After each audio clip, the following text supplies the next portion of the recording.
tarde, pessoal do nono ano. Vamos começar mais uma aula de Química, tá certo? Espero que vocês estejam todos bem, com muita saúde em primeiro lugar, que é o mais importante, não é isso? Para a gente começar a nossa aula, nós vamos começar com a correção da atividade da aula anterior. Na atividade da aula anterior, a atividade que eu passei para vocês foi na página 252 e 253. Vamos iniciar com a quinta questão. Quando um átomo do isótopo 228 de tório libera uma partícula alfa, núcleo de hélio, com 2 prótons e número de massa 4, transforma-se em um átomo de rádio, de acordo com a equação a seguir. Os valores de Z e Y são respectivamente. Ó, pessoal, para encontrar o valor de Y, vou botar aqui quinta questão.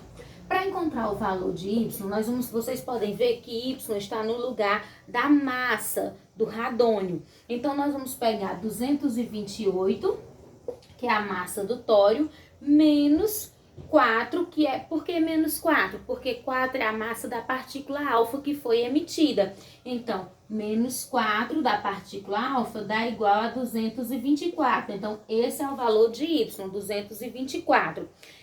E para encontrar o valor de Z, certo?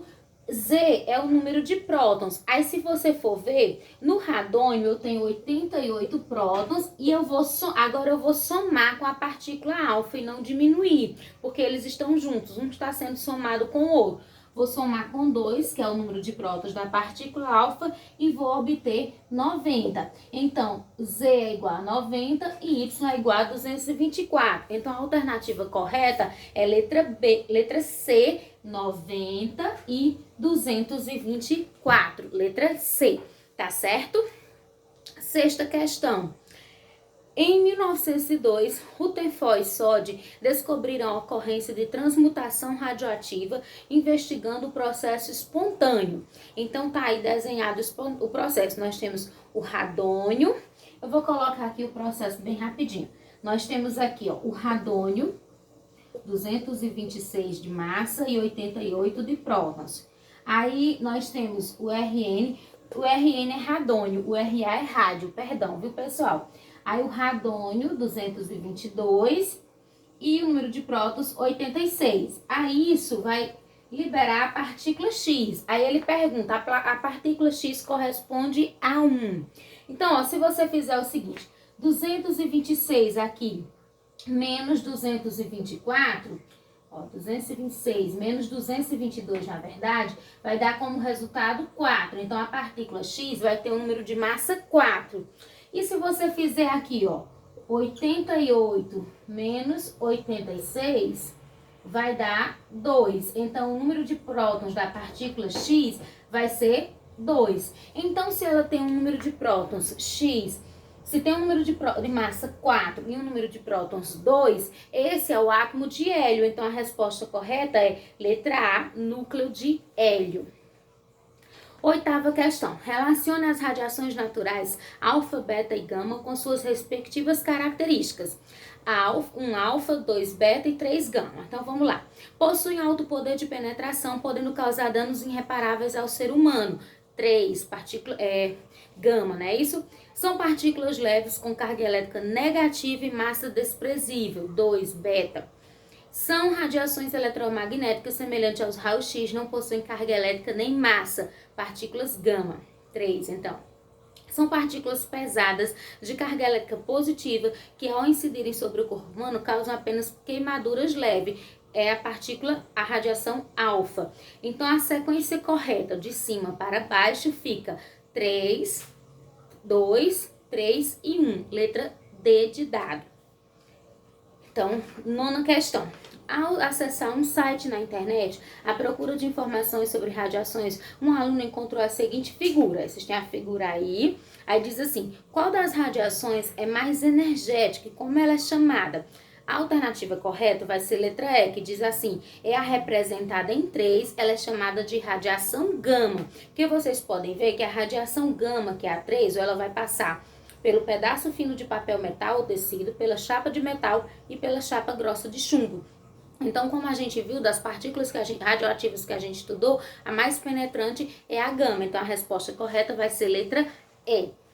10ª, as radiações nucleares podem ser extremamente perigosas ao ser humano, dependendo da dose, pois promovem a destruição das células, queimaduras e alterações genéticas. Em 1903, os cientistas Frederick Soddy e Kashmir Farhans estabeleceram as leis das desintegrações das partículas alfa e beta. O elemento químico tório 232, massa 90, ao emitir uma partícula alfa, transforma-se no elemento. Então, deixa eu colocar aqui essa daqui para a gente fazer o cálculo dela. Vou apagar aqui, ó. Então, a 10ª questão vai ficar assim, ó. Você vai pegar o elemento tório, que o símbolo dele é TH, certo? Aí ele tem um número de massa 232 e ele tem um número de prótons 90. Aí ele diz quando ele emitir uma partícula alfa. A partícula alfa tem 4 de massa e 2 de prótons. Então, para saber qual elemento que ele vai originar, a gente faz assim, ó. Esse menos esse, então 232 menos 4, que vai dar 228. E esse menos esse, então 90 menos 2, que vai dar 88. Então, ele vai formar um elemento que vai ter massa 228 e que vai ter um número atômico de 88. Aí, você indo lá na tabela periódica, você vai encontrar que esse elemento é o rádio. Então, ó, rádio 228 e massa 228, número de prótons 88. Então, a resposta correta seria a letra A. Rádio, massa 228 e número atômico 88. Certo, pessoal? Então, a gente encerra agora a nossa correção e vamos dar continuidade a esse capítulo. Na verdade, nós vamos finalizar esse capítulo hoje, tá certo? Então, para continuar, nós vamos iniciar aqui na página 247, falando da teoria da relatividade, tá certo?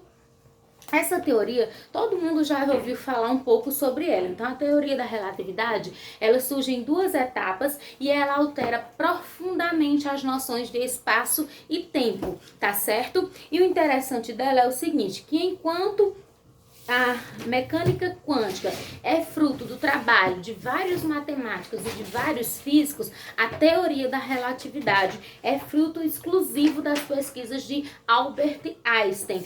Teoria que, além de ser muito famosa, tornou Albert Einstein um dos cientistas mais importantes dos últimos tempos.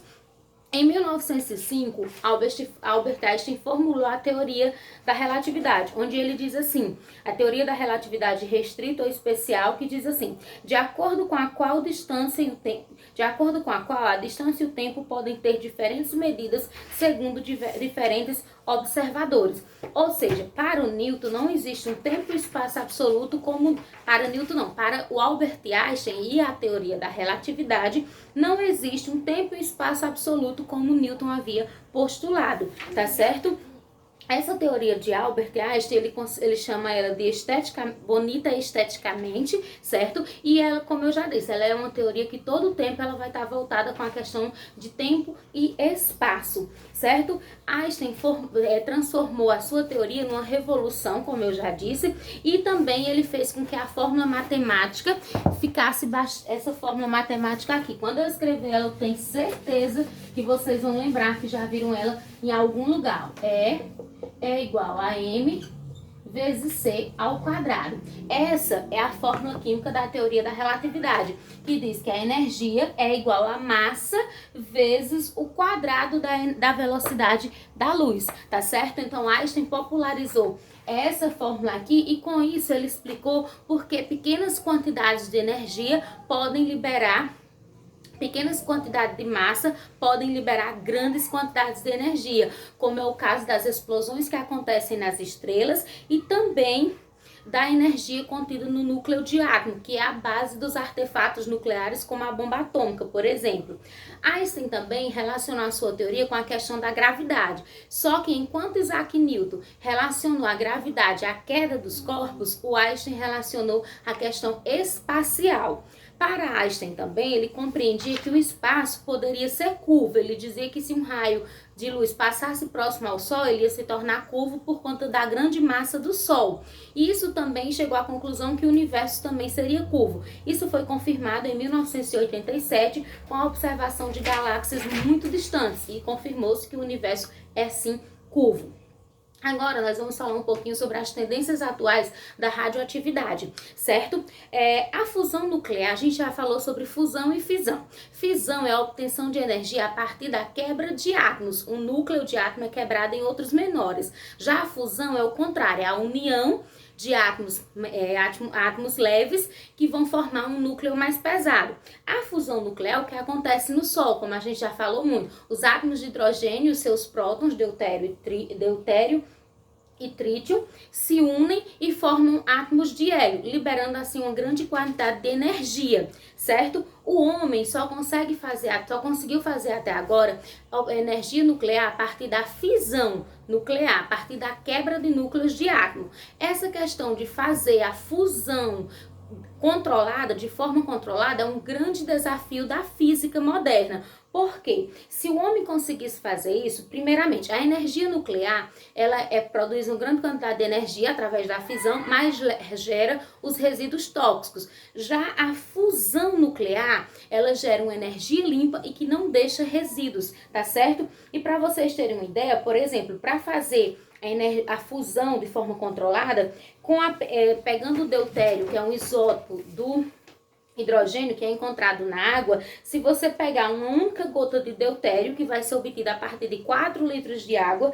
vai ser produzida energia equivalente à queima de 1.200 litros de petróleo. Então, de uma gota, eu vou produzir tudo isso de energia. Só que, ela é muito limpa, muito interessante, mas infelizmente os cientistas não conseguiram fazer ainda de forma controlada a fusão nuclear para que ela aconteça de fato, certo? Então, pessoal, por hoje era só. Vou colocar aqui para vocês as páginas do conteúdo e a atividade que vocês devem fazer, tá bom? Bem rapidinho. Então, o conteúdo de hoje, ele vai estar aqui nas páginas 247 a 249. Aí, a atividade tem uma questão em uma página só. Então, aqui, nessa página 248, eu quero que vocês façam a questão 1, tá certo? E nas páginas